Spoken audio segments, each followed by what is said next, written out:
What happened? So, Judge Barry Williams today acquitted Officer Edward Nero of all 4 charges against him relating to the arrest of Freddie Gray last year. The judge walked through each of his findings for the 4 different charges, which were second-degree assault, reckless endangerment, and 2 counts of misconduct in office. The judge seemed to give a lot of weight to the testimony by another of the 6 officers charged in Mr. Gray's arrest and death. That's Officer Garrett Miller. Miller had testified that he alone had stopped and handcuffed Mr. Gray.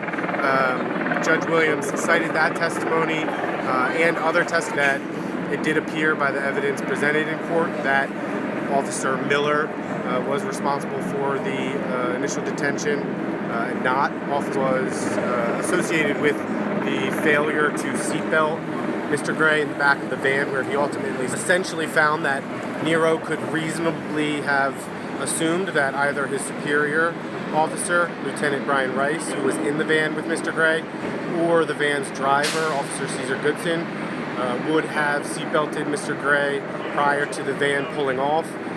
The judge found that in believing as much, Officer Nero would have been reasonable to not seatbelt Mr. Gray in the back of the van. In terms of the 2 misconduct charges, the judge outlined that the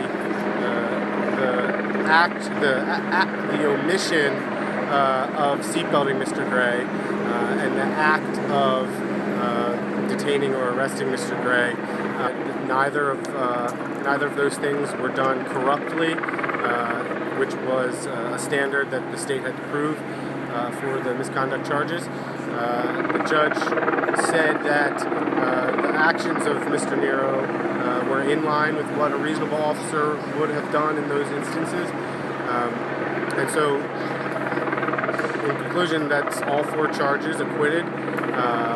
Mr. Nero, or Officer Nero, and you can find more at BaltimoreSun.com.